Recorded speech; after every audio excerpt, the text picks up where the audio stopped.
A strange book, handwritten in language no one on Earth can read. Its pages filled with plants that don't exist, symbols that defy every known script, and illustrations of naked women bathing in strange machines. It's not a hoax. It's not fiction. It's the real-life Voynich Manuscript, a book that's baffled scholars, cryptographers, and even the CIA for over 600 years. And no one, not even I, can decode it. But where did it come from? Who wrote it? And why? Tonight, we dive into one of the most unsettling and unsolved mysteries of the written world. They say the human mind craves meaning, that even in chaos, we reach for patterns. But what happens when a book offers nothing but enigma? No author, no title, no known language. And yet, every page teases logic just enough to feel almost decipherable. Welcome to the mystery of the Voynich Manuscript, a 240-page codex that looks like it was plucked straight out of a dream or a nightmare. Found in a dusty trunk by a rare book dealer in 1912, this ancient volume is written in an unknown script, filled with bizarre illustrations of alien plants, naked women bathing in green pools, and cosmological charts that defy both science and sanity. Linguists, cryptographers, even codebreakers from World War II have tried and failed to read it. Some believe it's a hoax. Others, the last message of a lost civilization. And a few, they whisper it's not meant to be understood. Yet, as you hold this mystery in your mind, you're not alone. For centuries, the Voynich Manuscript has lured in the brilliant and the curious, only to leave them staring at its looping script, trapped in a puzzle with no key. Tonight, we begin a journey across centuries, through secret libraries, forbidden experiments, and the minds of mad geniuses. Not to solve the Voynich, but to understand why it continues to haunt us. What kind of book resists all understanding, and why? Does it feel like it's watching us back?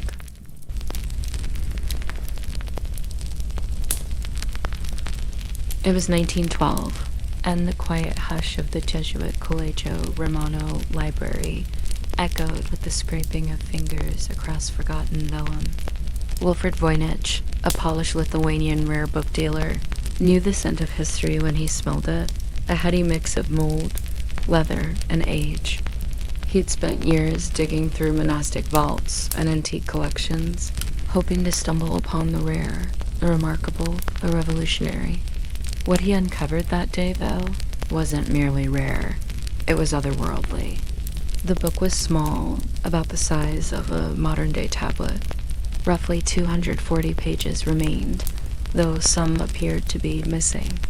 The binding was weathered, but intact. It opened with a series of bizarre botanical drawings, plants no botanist on Earth has since been able to identify. The script, utterly alien. Elegant loops, sharp turns, squiggles, and glyphs that flowed like they had meaning, but none that any living linguist could decipher. This wasn't Latin, Greek, Hebrew, or Arabic. It was something other. Voynich was transfixed. Over the following days, he pored over every page, his fingers trembling as he turned the parchment. Naked women bathing in interconnected pools. Diagrams of stars and moons arranged in patterns unknown. Zodiac wheels, astrological symbols, and endless lines of text that danced just beyond comprehension. It was maddening and beautiful. A puzzle designed not just to be solved, but to lure minds into obsession. Where had it come from? The Jesuits gave him little to go on. The manuscript had been held in secret, transferred quietly between hands, its presence scarcely acknowledged in official records. Voynich eventually traced a faint paper trail back to the 1600s, where it had been in the possession of Emperor Rudolph II of the Holy Roman Empire, a man fascinated with the occult, alchemy, and the edges of known science. The emperor had reportedly paid 600 gold ducats for it, a small fortune, believing it was the work of Roger Bacon, the famed English alchemist. But the more Voynich investigated, the less sense the book made. Its origins became murkier with every clue. Every attempt at decoding led to contradiction. No cipher matched. No language system worked. No known author's style aligned. The book began to feel like it existed outside time, immune to translation, indifferent to rational thought. Still, Wilfred Voynich was consumed. He believed, he knew, he'd found something truly extraordinary. And thus, the modern mystery began. A manuscript unreadable by human eyes, bound in goatskin, filled with unknown plants, cosmic diagrams, and naked figures, found in a dusty Jesuit library, clutched for centuries by popes, emperors, and madmen. And now, it had a name. The Voynich Manuscript. But it wasn't just a name, it was a doorway. And once it opened, there was no going back.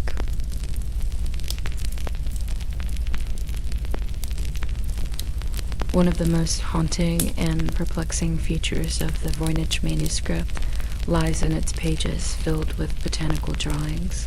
Over 100 illustrations of plants that defy classification. None of these plants match any known species on Earth. Their strange shapes, twisted leaves, and otherworldly flowers spark questions that reach far beyond the boundaries of botany. What are these plants?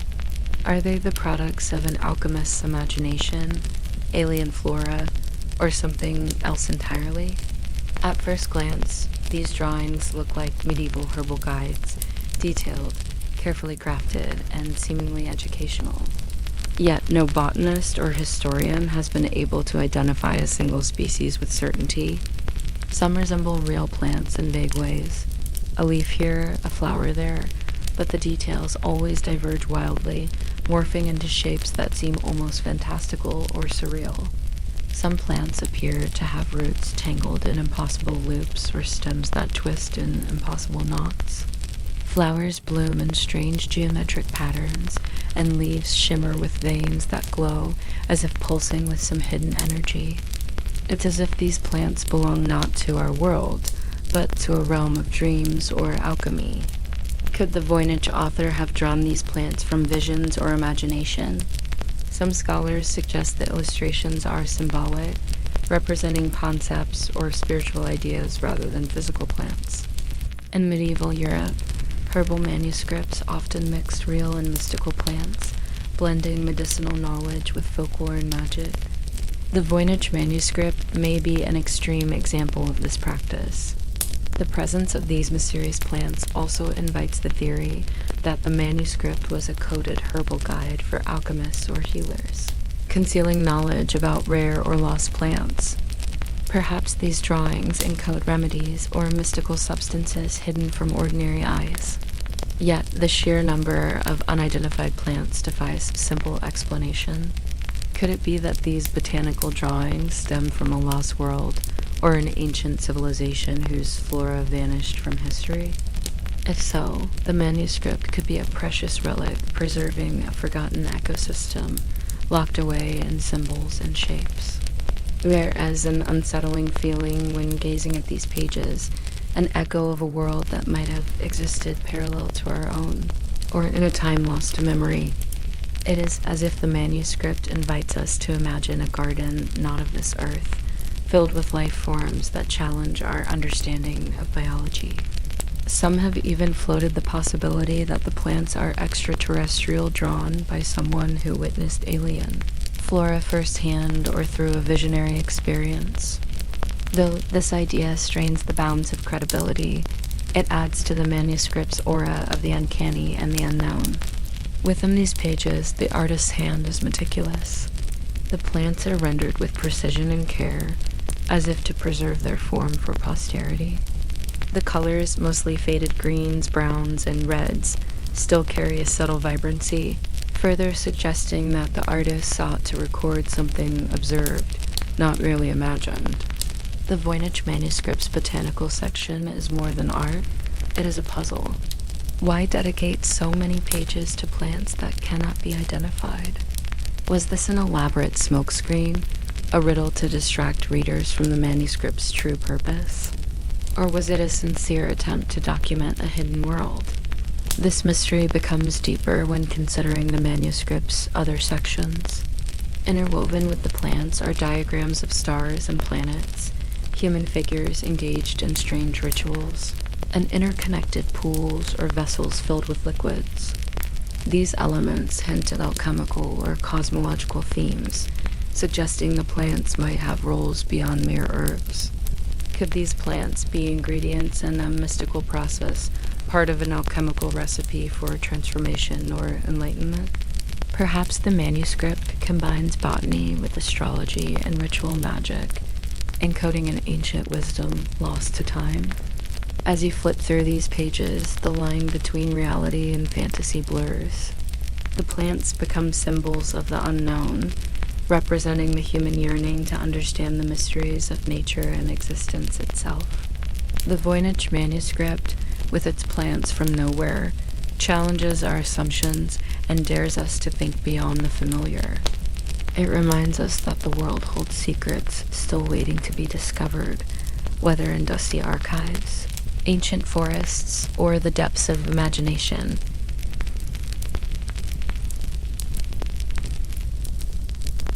Dozens of strange nude female figures in pipes, pools, and strange contraptions. What were these meant to show? They dance across the parchment in silent procession. Dozens, perhaps, over 100 nude women. Some standing, others submerged waist-deep in peculiar tubs or funnel-like basins. Many are grasping vines, pipes, stars, or strange looping tubes that seem to connect one woman to another, as if they are part of a system. Some are crowned, some look peaceful, others seem in pain. But all of them are naked, stylized, and utterly out of place. These pages are collectively referred to by researchers and enthusiasts as the biological section of the Voynich Manuscript. But among the community of those who have spent decades poring over these pages, they have another, more whispered name, the Naked Women pages, and no one knows quite what they mean. Let's take a closer look. When first encountering these pages, the casual viewer might laugh, maybe scoff. Why? In a book filled with botanical oddities, zodiac wheels, and indecipherable script, are there suddenly pages filled with cartoonish nude women floating in green fluids or sliding through strange tubes? The drawings are crude by Renaissance standards, if indeed that's the correct era, but they are consistent. The anatomy, while not precise, is careful. The faces are often serene, nearly identical. The hairstyles vary slightly, and many wear crowns or headbands, suggesting some level of hierarchy or symbolic purpose. But the most bizarre element is the tubes. There are thick, snaking green, blue, or brown tubes, sometimes resembling intestines, sometimes like flowing water channels that the women seem to float through or emerge from. In some drawings, they look like they're bathing in large vessels, while in others they're suspended, like fetuses in wombs. To modern eyes, it's tempting to see something biological here. Could it be a crude diagram of the human reproductive system? Are these tubes metaphors for fallopian tubes, ovaries, the cycle of birth and death? That's one theory. In fact, some scholars have proposed that this entire section of the Voynich Manuscript may be a sort of proto-gynecological text, an early esoteric midwifery manual, perhaps. The kind passed down not in public libraries, but in secret among women healers, herbalists, or even members of forbidden sects. Others point to the bathing scenes as suggestive of ritual purification. In some ancient mystery religions, ritual bathing was central, both symbolic and spiritual. Could these pools be sacred baths? Were the crowned women priestesses of some forgotten order? And yet, for every theory, there's a counter. Why the strange contraptions? Why the connections between figures that seem almost mechanical? Some pipes appear to carry liquid. Others resemble conduits, spirals, or even astronomical symbols. One recurring image is of women standing in star-like basins, sometimes connected to zodiac wheels elsewhere in the manuscript. Could this section describe some cosmic system of rebirth? A mystical interpretation of the star's influence on the body, perhaps? It gets stranger. Some modern viewers, particularly those with scientific backgrounds, have raised an eyebrow at the surprisingly systemic nature of these images. One suggestion: that this is not a depiction of human biology, but plant biology. In this reading, the women are metaphors. They represent plant reproductive parts, or even the essence of medicinal plants themselves, vital spirits personified as women being processed through distillation, infusion, or transmutation. The pools and pipes may be the alchemical or herbal tools used to extract healing properties.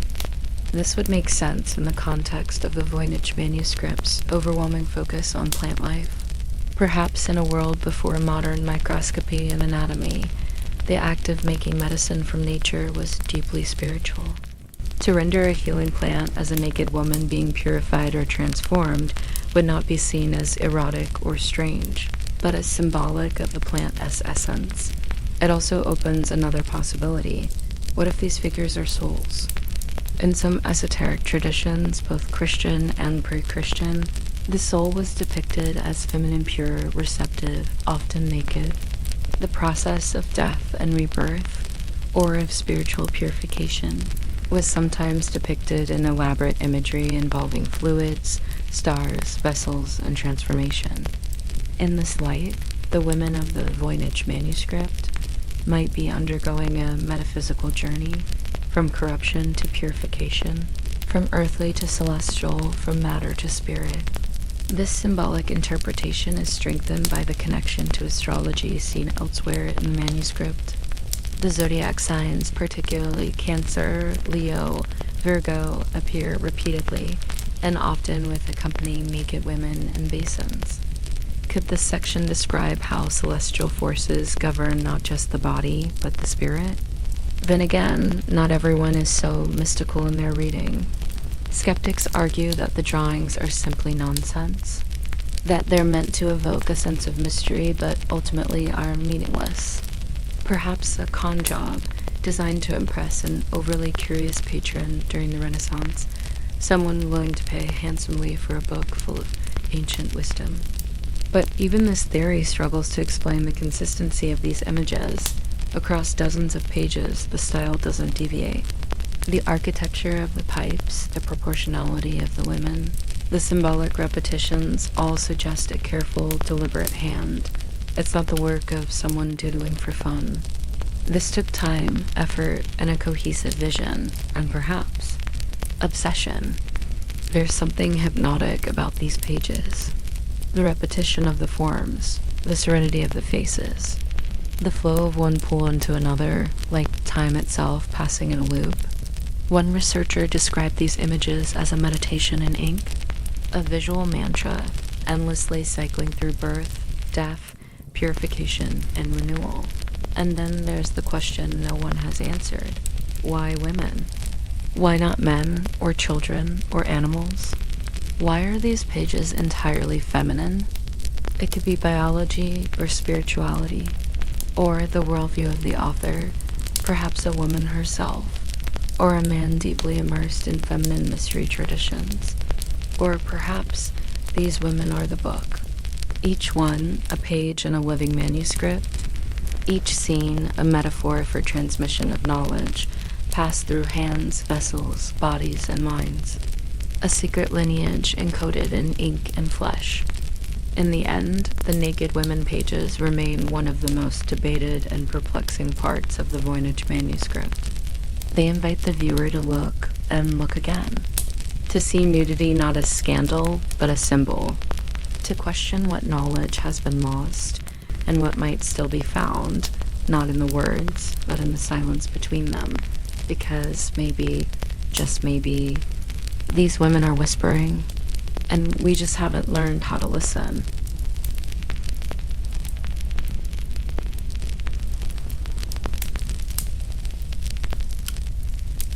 Astrological diagrams that don't align with any known system partial zodiacs, strange star wheels. At first glance, it almost feels familiar. A ring of symbols, 12 signs. Stars, circles, figures, your eyes light up. Ah, you think? I've seen this before. This is astrology. I know this. But just as quickly as recognition sets in, it falls away, replaced by confusion. The rings don't match. The symbols are subtly off.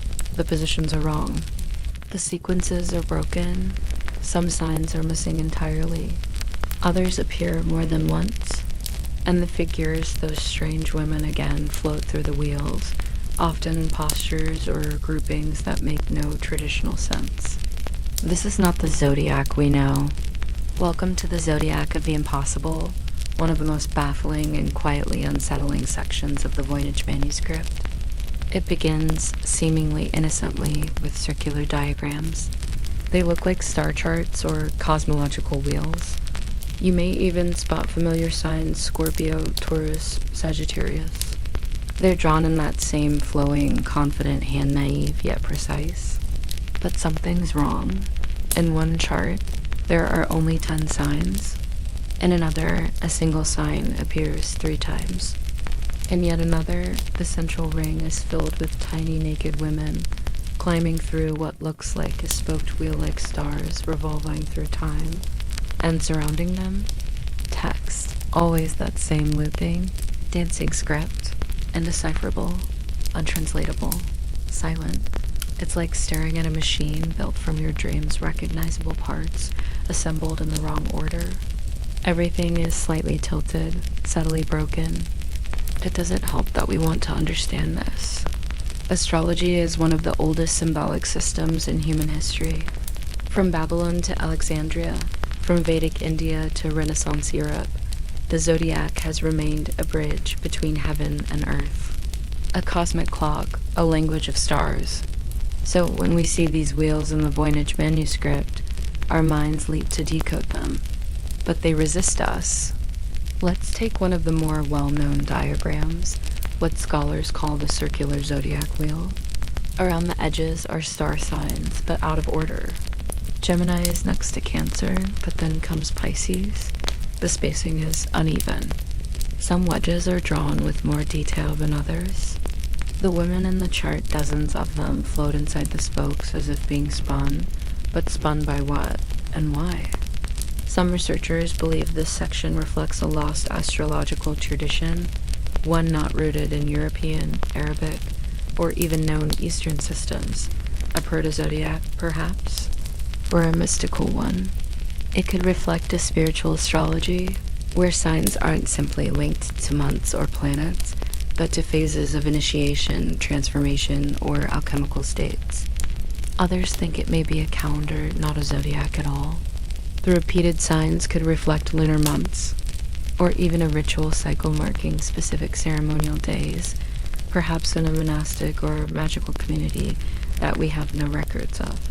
Still others suggest that the zodiac signs are deliberate decoys, that the Voynich's author wanted to suggest familiarity, but only as a trap, to lure the reader in, offering the comfort of recognition before whisking it away, a misdirection. And what about the missing signs? Capricorn is absent from some diagrams. Aries is replaced with an unidentifiable symbol. In some charts, the zodiac seems to have 13 or even 14 divisions, reminding us that in some ancient cultures, the sky was mapped differently. The Babylonians had Ophiuchus, the serpent bearer. The Chinese zodiac has its own 12-fold division, based on animals rather than constellations. Could the Voynich charts be a hybrid system? Maybe the problem is us trying to force this manuscript into known categories when it may come from a world with entirely different priorities. One diagram shows what appears to be a central sun or moon, with rings of stars circling outward and women riding in the flow of the rings. Some hold orbs, others reach toward the center. Is this a cosmological map? A symbol of reincarnation? Or simply an artistic rendering of a spiritual idea, the soul's journey through stellar realms? And what of the strange star clusters? Several pages in this section feature tiny starbursts, grouped in unusual formations. Not constellations we know, but they seem intentionally placed. Some diagrams show them joined with thread-like lines, reminiscent of modern star charts. But they don't match the Pleiades or Orion or any known sky pattern. Are these imagined constellations, or worse remembered ones, from a sky long changed? One researcher in a speculative paper suggested the diagrams represent a planetarium of another world, that the Voynich author was transcribing visions or hallucinations of a different sky. It's a wild theory, but if the rest of the manuscript is any indication, wildness might be the only consistent feature. Others believe the strange star wheels are metaphors, not astronomy, but inner astrology. The women inside the wheels, cycling through phases, could symbolize the stages of the human condition, or perhaps the phases of the moon as it affects the body. This aligns with some Renaissance concepts of melancholy and humors, where the cosmos imprints itself on the human form. And again, as in the previous chapter, the female form dominates. It's not male astrologers or scribes. It's women bathing, walking, pointing, dancing, moving through these star diagrams like celestial dancers in a forgotten ritual. Were these illustrations part of a sacred feminine cosmology? Some esoteric schools in late antiquity, especially Gnostic or Hermetic sects, believed the stars were prisons and the soul was feminine. The journey through the zodiac was not a celebration, but a test. A labyrinth. Could these women be symbolic souls, passing through the wheels of fate? It's all speculation. We don't know the answers, but maybe that's the point. The zodiac of the impossible is not there to be solved, it's there to disorient. To seduce you with fragments of familiarity, only to leave you lost. Like waking up from a dream where the sky had 13 suns, and every star had a name you once knew but now can't remember. This section of the Voynich Manuscript, Osen, teaches challenge our understanding of astrology. It challenges our trust in what we think we know. It whispers a question: what if the universe works by rules we've forgotten? And what if this manuscript, in its bizarre, broken zodiac, is a relic from someone somewhere who remembered?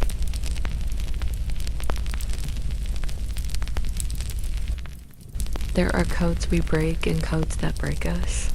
The Voynich Manuscript has lived in this second category for over 600 years. A book full of looping, beautiful nonsense or genius-level encryption.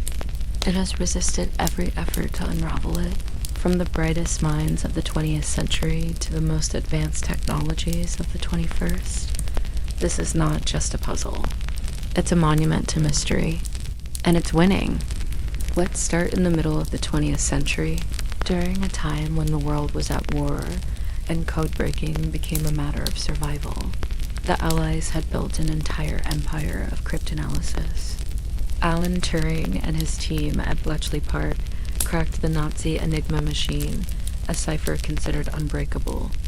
This was the birthplace of modern computing, where mathematical genius and sheer determination combined to change the course of history. And yet, even then, the Voynich Manuscript remained unread. Turing himself didn't personally take on the Voynich puzzle, but many of his colleagues did. They were trained to spot patterns, to find order in chaos. And they had cutting-edge machines, mechanical computers, punch card analyzers, frequency scanners. Still, the Voynich yielded nothing. It scriptified frequency analysis. Common statistical approaches, like looking for repeating characters or linguistic structures, failed. The patterns were there, but they didn't behave like any known language. Not Latin, not Greek, not Hebrew or Arabic, not even a known cipher.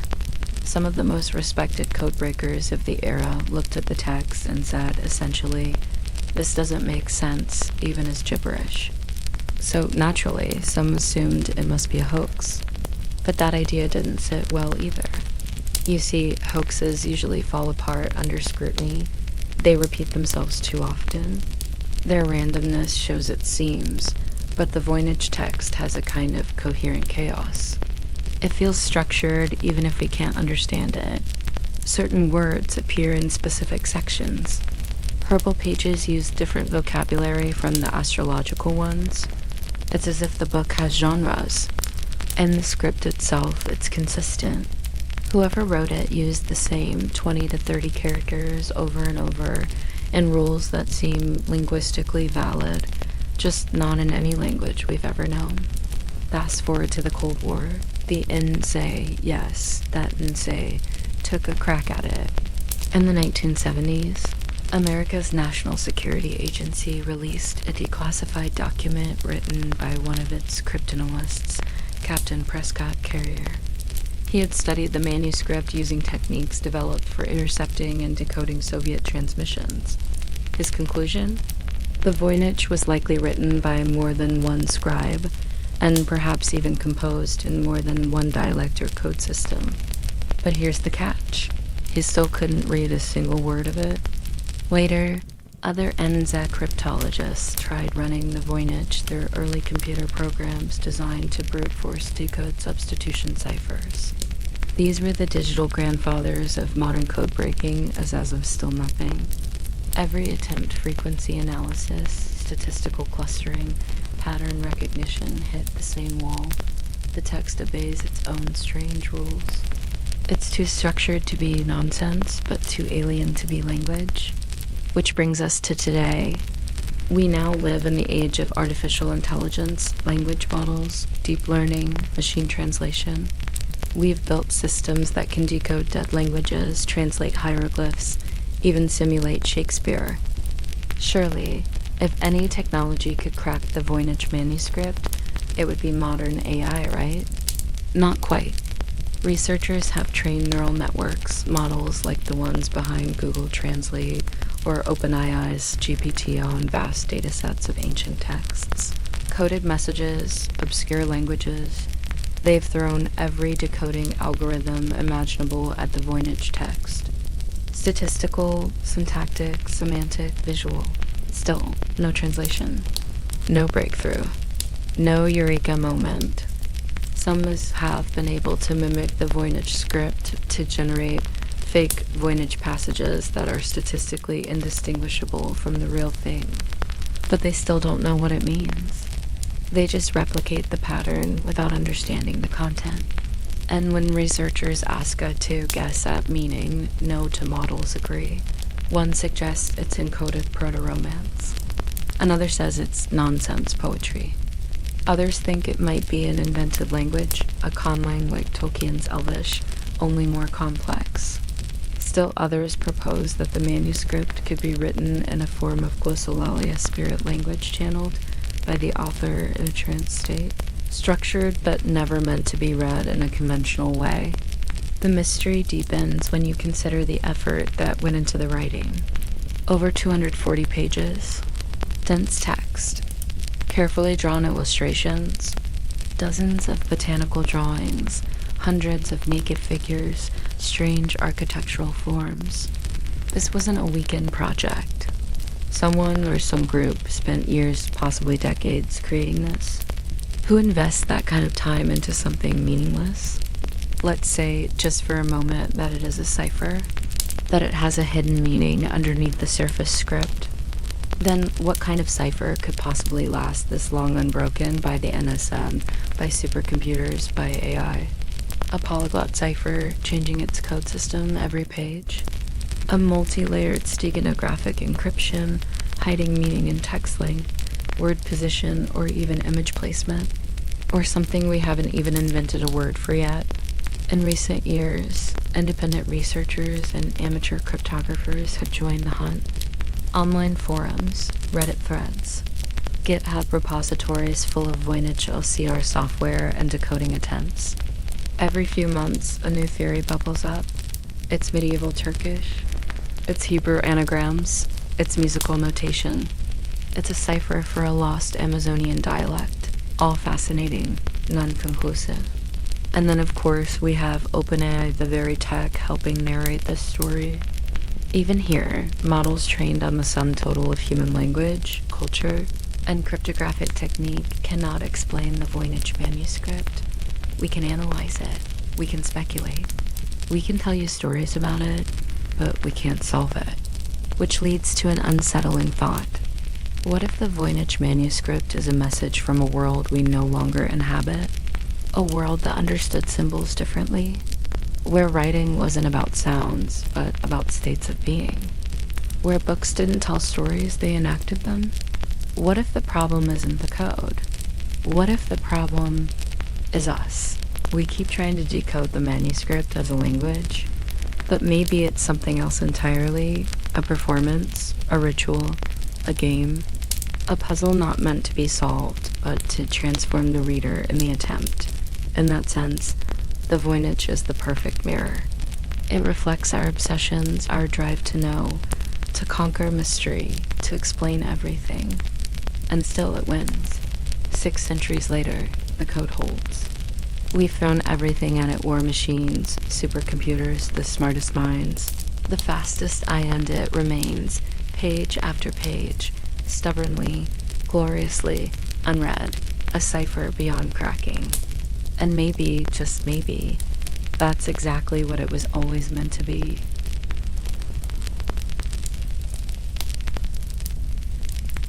The longer you stare at the Voynich Manuscript, the more it stares back.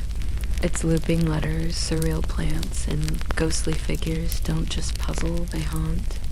You begin to hear the silent voice of a long-dead author whispering nonsense that almost makes sense. You squint, tilt your head. Could this really be a hoax? Could this strange, beautiful book, so carefully drawn, so maddeningly coherent in style, be nothing more than a grand joke? Or is it something darker? A spellbook? A transmission from an altered state of consciousness?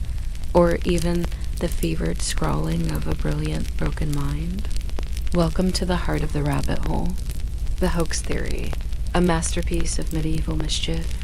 Let's begin with the most mundane theory, that the Voynich Manuscript is a hoax, an elaborate, exquisite fraud. This theory hinges on one question: why was it made? Some historians suggest it was created to sell. Imagine it's the 15th century. Books are rare, and magical books even rarer. If you could convince a wealthy nobleman, scholar, or collector that you possessed an ancient, mysterious manuscript written in a lost tongue, you could fetch a fortune. And guess what? Someone did. The manuscript has a documented ownership trail going back to at least the 1600s, when it was in the possession of Georg Berisch, a Prague alchemist. He was baffled by it. Later, it ended up with the Jesuit scholar Athanasius Kircher, who also couldn't decipher it but tried. But the hoax theory goes further back. Some point to Edward Kelly, a notorious 16th century alchemist and conman. He worked alongside John Dee, Queen Elizabeth's court magician. Kelly claimed to speak with angels and used an entire made-up angelic language he called Enochian. He also forged documents. Did he create the Voynich Manuscript to dupe patrons? It's possible, but there's a problem. Radiocarbon dating places the vellum of the Voynich Manuscript in the early 1400s, a full century before Kelly was born. That doesn't prove he didn't write on old parchment, but it makes it less likely. And if it's a hoax, it's a masterpiece of one. 240 pages of consistent script, dozens of illustrations, unique vocabulary, strange but believable rules of a made-up language. Who does that and never breaks character? If this is a fraud, it's one that took years of obsession to create for a payoff that may never have come. That raises the stakes. This wasn't just a prank. This was an art form. The Witch's Code, a book of forbidden knowledge. Now let's swerve toward the occult. Some claim the Voynich is a book of witches, a grimoire written in code, passed down through secret covens. They point to the herbal pages, filled with bizarre, unknown plants, potions perhaps, recipes for rituals. Then there are the naked women pages, scores of nude female figures swimming through pipes, soaking in pools, connected to odd tubes and stars. Fertility rites? Healing rituals? Or something darker? The astrological pages, too, raise eyebrows. The zodiac symbols are strange off kilter and complete, as if written by someone who knew astrology but bent it to their own purposes. Could this be a secret tradition? A woman's language, encoded to hide knowledge from the Inquisition? Some researchers have floated the idea that the Voynich was written by a midwife or healer, preserving gynecological knowledge in a symbolic script. It's poetic, it's powerful, but again, no hard proof. The script, while exotic, doesn't map to any known magical alphabets. No runes, no planetary sigils. Just a unique, looping set of glyphs. Still, that feeling remains. It looks like a spellbook. A strange feminine energy seems to flow through the pages. It's not hard to imagine a coven clustered around it by candlelight, whispering incantations in a forgotten tongue. But is imagination enough? Glossolalia, the language of ecstasy. Now we move into the surreal. There's a condition known as glossolalia. You may know it as speaking in tongues. It happens during moments of religious or emotional ecstasy. A person begins to speak or write in flowing, unintelligible syllables. It's not random. It has rhythm, grammar-like structure, even repetition. Sound familiar? Some psychologists and linguists have suggested the Voynich Manuscript could be a written form of glossolalia. Perhaps the author entered a trance and channeled this language. Not to deceive, but as a form of expression or spiritual communication. This would explain the consistent script and style. A deeply intuitive, meditative practice. Not meant to be read, only to be written. If that's true, then the manuscript is not a code, but a diary of the soul. A window into the mind of someone navigating another realm of consciousness. And that brings us to the final and most haunting theory. Madness and genius. The outsider artist. What if the Voynich Manuscript is not encrypted at all? What if it's simply the work of a single, isolated mind, brilliant, obsessed, and unwell? Throughout history, we've discovered works of so-called outsider artists, people living with schizophrenia, autism, or other neurological conditions who produce incredibly complex, symbolic art with internal logic. Take Adolf Wolfli, a Swiss artist institutionalized for most of his life. He created thousands of pages of text, drawings, and musical compositions in a personal symbolic language. It made sense to no one but him. Yet today, Wolfli's work is displayed in art museums worldwide. Could the Voynich author have been such a person? The manuscript style is incredibly consistent. The handwriting is fluid. Whoever made it was disciplined, possibly obsessive. Page after page, the same unique characters, the same style of drawing, the same visual grammar.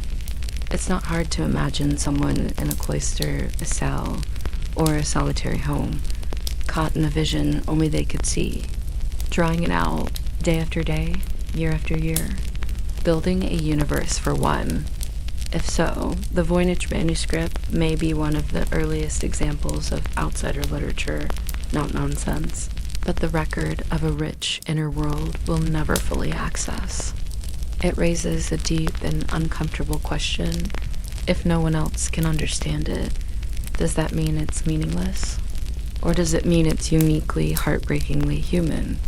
In the end, none of these theories can be confirmed.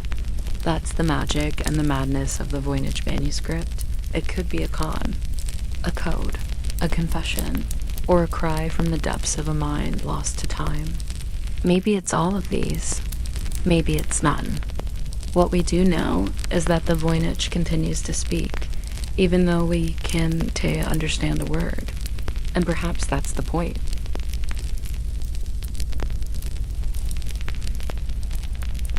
Time is supposed to bring clarity, but in the case of the Voynich Manuscript, it only deepens the mystery. You'd think that modern science could settle at least one thing when this baffling book was made, and in a way, it did. In 2009, radiocarbon dating tested the parchment pages of the manuscript. The verdict? Sometime between 1404 and 1438, That's the early 15th century. But here's where the timeline begins to wobble. While the parchment made from animal skin can be dated, the ink and handwriting can't, and the writing style, the drawings, and even the illustrations don't quite match anything else from the 1400s. In fact, some scholars say they look a century or two more modern. So what's going on? Was this parchment stored for decades or centuries before anyone wrote on it? Was it made in the early 1400s, but not used until the late 1500s or beyond? And if so, why? Let's try to untangle the timeline and follow the manuscript's ghostly trail through emperors, alchemists, and collectors who held it, but never understood it. A mysterious birth. Early 1400s, but written later. The parchment is genuine, there's no debate there. Radiocarbon dating was performed on multiple pages by the University of Arizona, and the range is narrow, early 15th century. But here's the twist. The style of script doesn't line up. It doesn't resemble the tight Gothic hands of 1400s monks, nor the cursive flowing scripts of Italian humanists of the Renaissance. It feels different, like a language made up by someone who understood how real writing systems looked, but wasn't bound to one. Some researchers have suggested that the manuscript might have been written decades after the parchment was prepared. Parchment was expensive and could be stored for years, maybe even bought in bulk by a wealthy eccentric or an alchemist. And that opens the door to one of the manuscript's most curious early connections. Rudolph II, the emperor, and the occult jump ahead a century or more. We arrive in Prague in the late 1500s. The seat of power belongs to Emperor Rudolph, II of the Holy Roman Empire, a man known for being both brilliant and erratic. He was obsessed with the occult, alchemy, astrology, and all things arcane.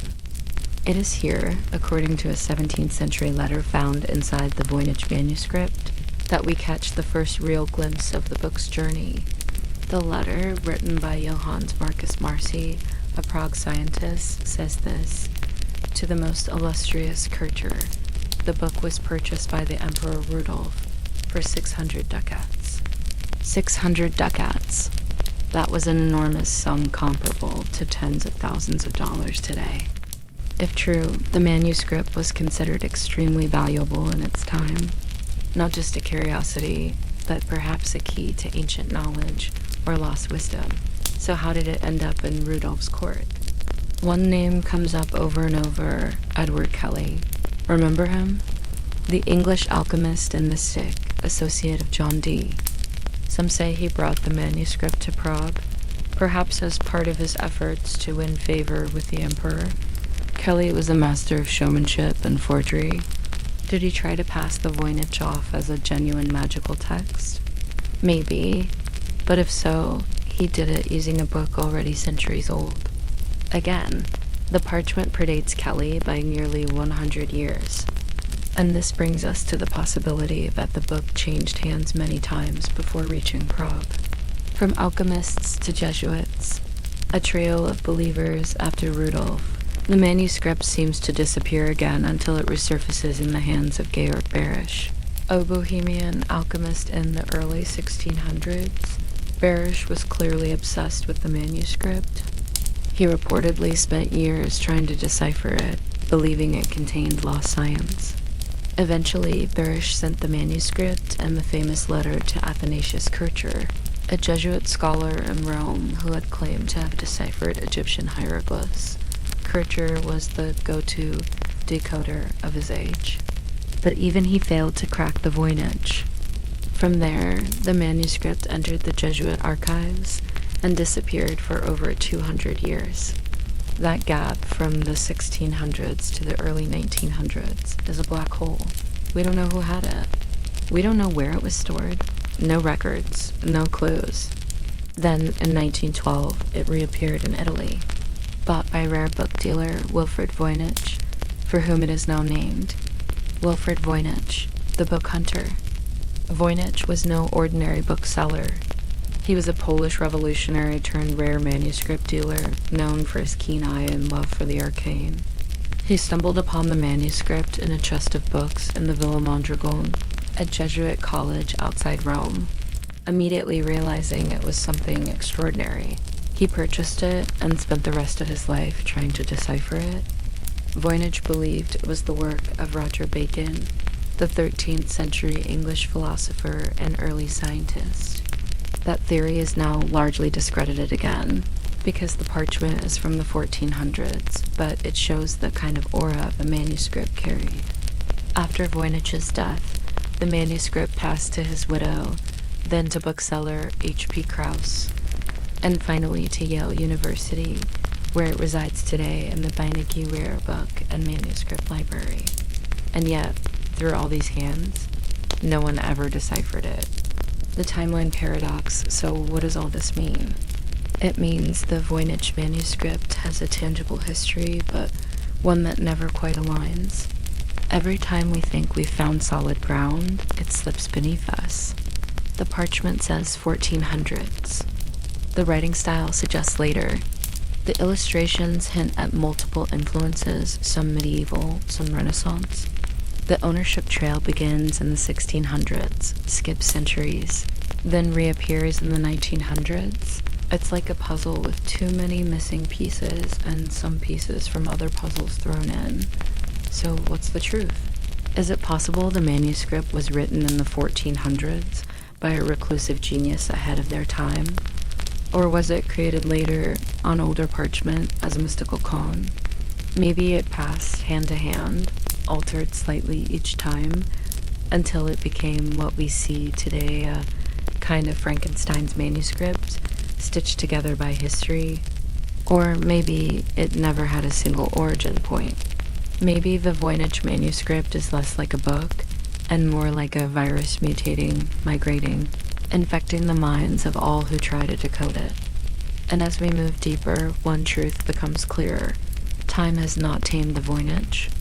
It has only made it stranger.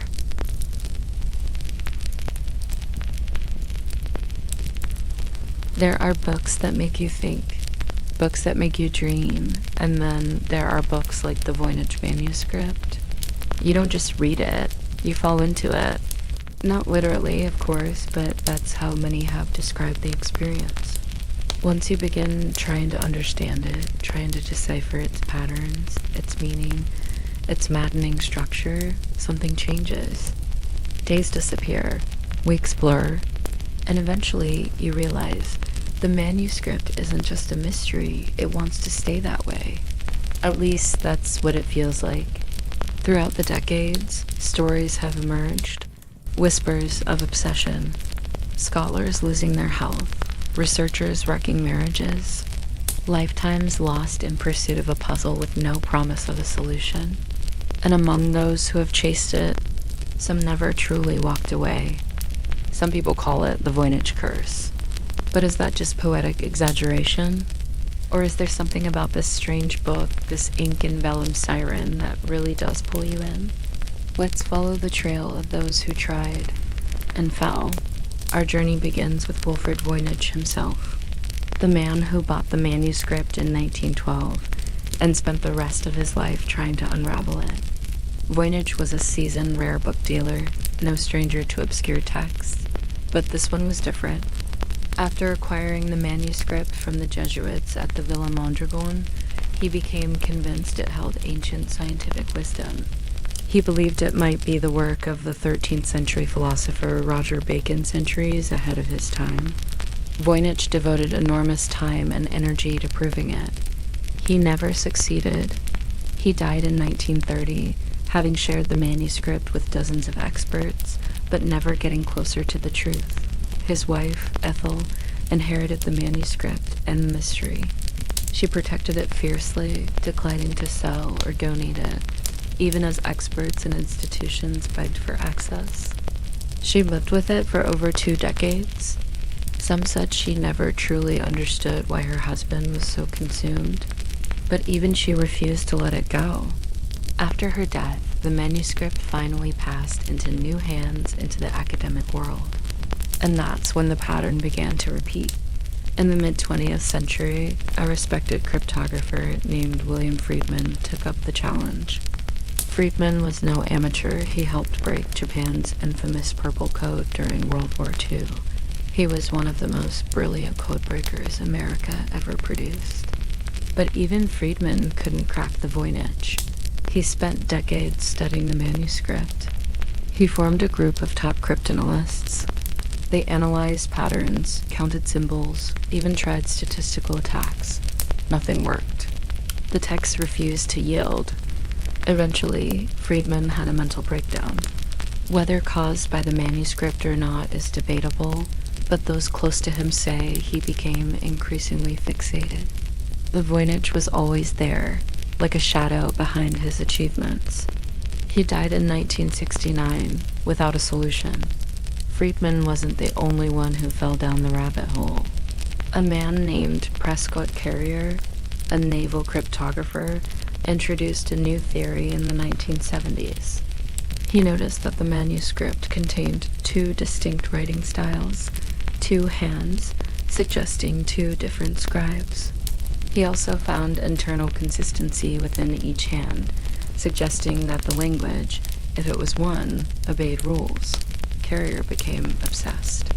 He gave lectures, wrote papers, and pored over every detail.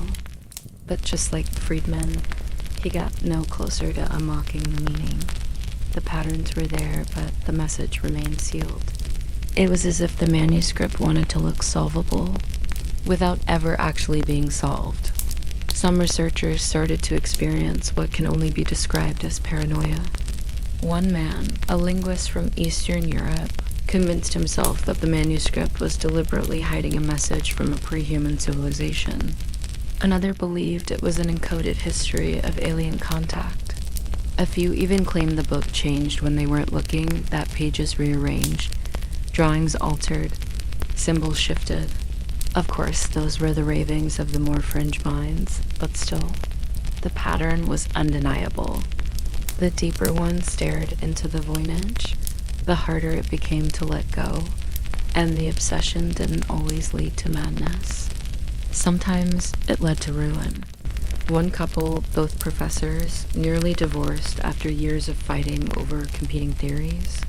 One believed it was a lost Asian language. The other swore it was constructed gibberish. They began collaborating, then competing, then accusing. Eventually, they stopped speaking altogether. The manuscript had come between them, more real, more demanding than their own relationship. There was even a programmer in the early 2000s who tried to build an eye to decode the manuscript. He spent 5 years training neural networks, feeding them language data, symbolic alphabets, and cipher patterns. The project consumed his savings, wrecked his credit, and ended in failure. In a final blog post, he wrote, "The manuscript is not a problem to solve. It's a trap." So what is it about this book? Why does it pull so many in? Some say it's the design complex, beautiful, but just logical enough to seem crackable. Like a crossword puzzle missing only one clue. Others think it's psychological. The brain needs closure, and the Voynich offers none. So we invent one. We tell ourselves that with just a bit more effort, a few more late nights, a slightly better theory, we'll get there. And when we don't, we keep going anyway. A few even suggest that the manuscript was designed this way, that the entire thing is a linguistic Rorschach test. Meaningless on the surface, but deeply meaningful to whoever stares at it long enough. A sort of mirror for the mind. Of course, there's no actual evidence of a curse. No hex scrawled in invisible ink. No deaths under suspicious circumstances. No supernatural occurrences tied to the manuscript's presence. But the stories persist. The obsession is real. You can visit the manuscript today digitized by Yale University's Voynich Library. You can turn the pages, zoom into the text, stare at the looping vines and naked women and impossible plants. But be warned, many who came before you thought they'd take a peek, just for a moment. They're still looking. And so the curse, if there is one, may not lie in the book itself, but in us. In the parts of the human mind that can't accept a mystery without an answer, the part that needs to know. And for those who chase the truth behind the Voynich Manuscript, that part may never sleep again.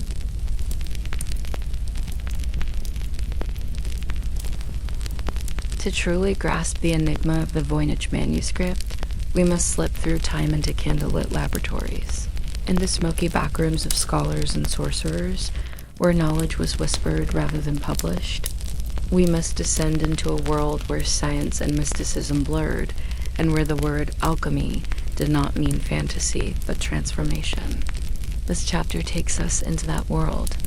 The Voynich Manuscript has long resisted conventional interpretation. Linguists have failed to identify its language. Botanists cannot name its plants. Astrologers find the diagrams strange and incomplete. Yet, woven throughout its pages are echoes of something familiar, if not in detail. Then in spirit, alchemy. Not the modern pop culture version, the silly idea of turning lead into gold. No, the real Renaissance-era alchemy was a philosophical and spiritual pursuit. Practiced by serious thinkers, it aimed at understanding the fabric of nature itself. It explored the balance of the elements, the transformation of matter, and most importantly, the transformation of the self. In this world, symbols mattered, secrets mattered, and hidden books filled with arcane language, symbolic drawings, and obscure instructions were not uncommon. In fact, they were expected. So is the Voynich Manuscript one of these? An alchemical grimoire in disguise? Let's follow that trail. When scholars examine the manuscript's contents, many are struck by its strange blend of imagery. It doesn't resemble traditional religious texts, nor does it follow any standard scientific format. Yet the illustrations, particularly in the herbal and pharmaceutical sections, bear a suspicious resemblance to early alchemical manuscripts. In the Renaissance, alchemists often illustrated plants that didn't quite exist. These were not botanical textbooks, but representations of essences or principles embodied in nature. A plant with a spiral root might represent transformation. A flower with 7 petals might symbolize the 7 planetary metals. The Voynich's plants, bizarre and unidentifiable, may have been drawn with a similar intent, not to catalog, but to represent hidden truths. Then there's the issue of the manuscript's jars, dozens of them, strange and beautifully drawn, in the pharmaceutical section. These jars look like albarelli, the ceramic apothecary vessels used in Renaissance medicine and alchemical laboratories. Their shapes are stylized, their labels non-existent, and their purposes unknown. But in context, they feel oddly familiar, like tools of a forgotten trade. And then there are the women. The infamous nude ladies that populate the manuscript's bathing section are, perhaps, its most mysterious and evocative images. They appear in strange, interconnected chambers. They bathe in greenish fluids. They climb tubes and arches. Some researchers see in them a symbolic depiction of alchemical processes, distillation, purification, sublimation. In alchemical texts, human figures often represented philosophical elements: mercury, sulfur, salt, the 3 pillars of transformation. Feminine figures especially were used to represent the prima materia, the chaotic raw material that must be refined through trials. Perhaps the Voynich women aren't women at all but ideas, wrapped in flesh. Some images even resemble early illustrations of the uterus or reproductive anatomy, leading others to theorize that the manuscript connects alchemy with gynecology, fertility, or the so-called women's mysteries, an area of healing and knowledge often passed secretly through midwives and herbalists outside the male-dominated universities. This leads us into darker waters. Some believe the Voynich Manuscript may be connected to secret cults, or at least secretive knowledge circles groups that preserved and protected esoteric wisdom during times of religious persecution or scientific suppression. The 15th century, when the manuscript's vellum was created, was a time of tension. The Inquisition was active. Forbidden knowledge could get you killed. Many alchemical manuscripts were encrypted, veiled in metaphor, or attributed to fictional authors to avoid danger. The Voynich may be one of these, an encoded manual of spiritual transformation, passed from hand to hand in silence. What's more, certain themes within the manuscript cosmic diagrams, astrological wheels, and the union of opposites are closely aligned with Hermeticism, a mystical tradition rooted in the teachings of Hermes Trismegistus. Hermetic texts spoke of the hidden unity of all things. As above, so below, they claimed, the stars above and the chemicals below, bound by the same divine truth. The Voynich Manuscript seems to hum with this energy. It's filled with patterns and cycles, flowing water and celestial arrangements, plants and stars and bodies all interlinked. It doesn't feel random. It feels ritualistic, as though it were part of some greater symbolic system, now lost to time. Even the manuscript's writing style supports this theory.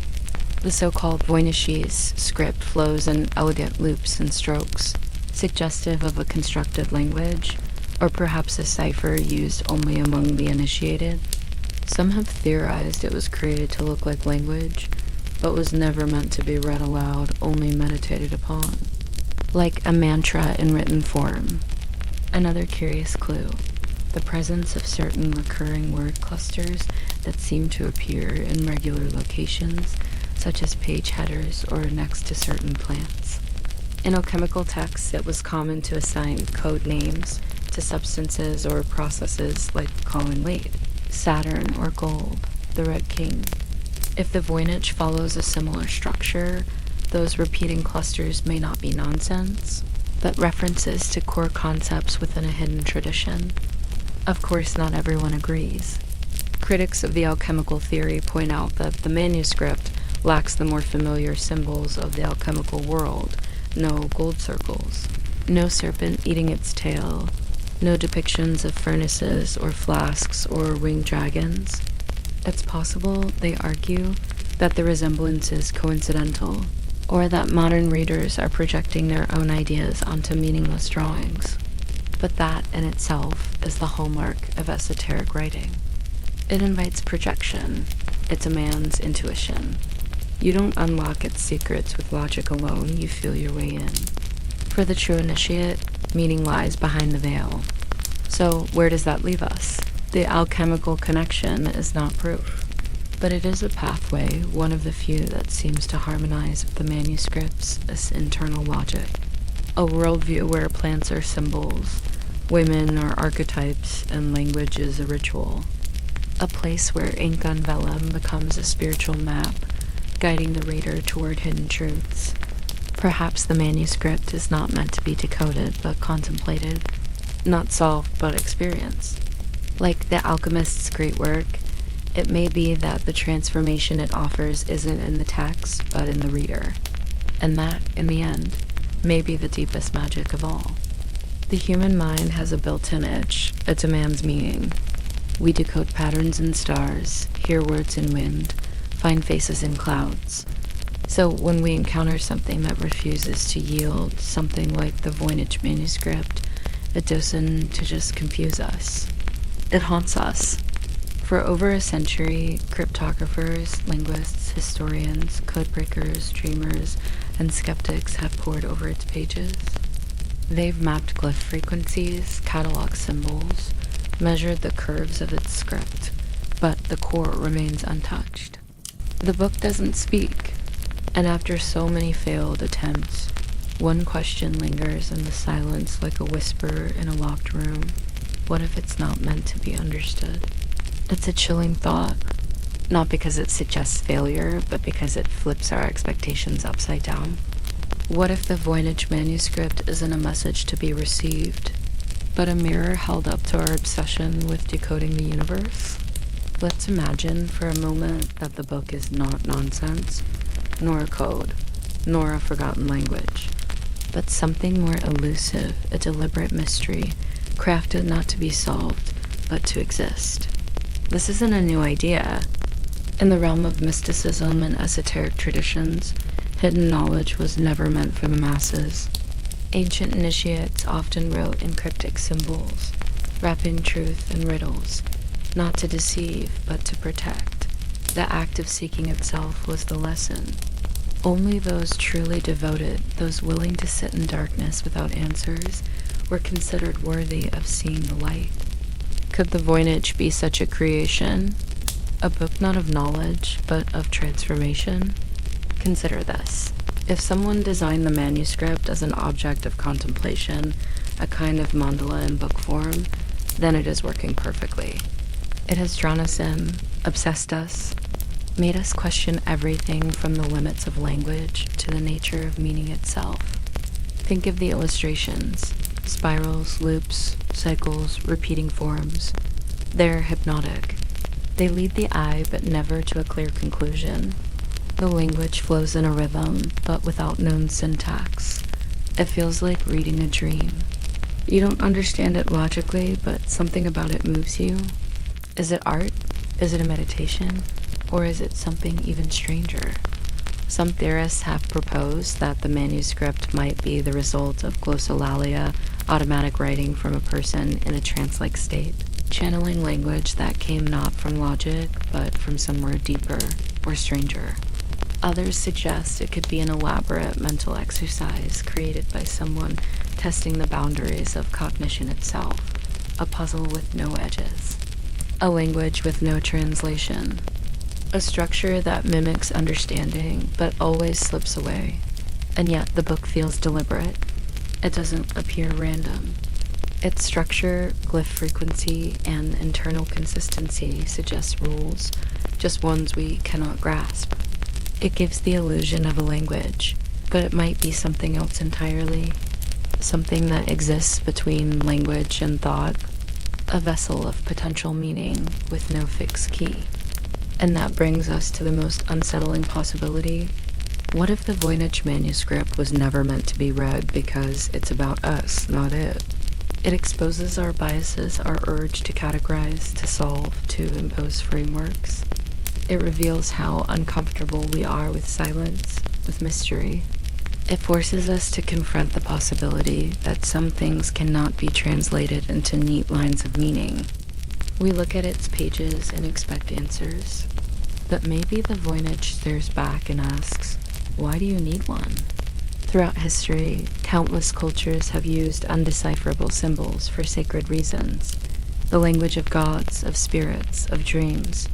Meaning wasn't always something to be understood. Sometimes it was something to feel, or fear, or simply behold. So what if the manuscript functions more like a religious icon, or a ritual object? What if its power lies not in its message, but in its mystery? Some who have studied it for years have reported strange dreams, feelings of obsession, a sense that the book pulls you in, as if it doesn't want to be solved, but simply held, experienced. Is that superstition? Projection? Possibly. But maybe not. We live in an age obsessed with certainty, with data, with explanation. But the Voynich refuses to play that game. It sits silent and old, outlasting generations of would-be interpreters. It has been poked, scanned, digitized, transcribed. Yet it remains a perfect void reflecting back our frustration and fascination. That might be its most powerful trait. Its resistance. It resists colonization by logic. It resists ownership by science. It resists simplification. It just is, a book that lives outside our systems, a riddle with no solution, a voice that speaks in the language of silence. And in doing so, it touches something ancient inside us, the part that looked up at the stars and wondered long before we had telescopes, the part that whispered stories around firelight, the part that knows not everything is meant to be known. So maybe, in the end, the Voynich manuscript is not a failure of understanding, but an invitation to sit with the unknown, to accept mystery, to live with questions. What if it's not broken? What if it's whole just unreadable? What if that was always the point? As we close the final page on this strange, silent volume, we do not walk away with answers. But maybe we leave with something more valuable, the awe of not knowing, The wonder that only true mystery can bring. And perhaps that's the real message of the Voynich Manuscript. Not a text to be understood, but an experience to be felt. A question that echoes on and on.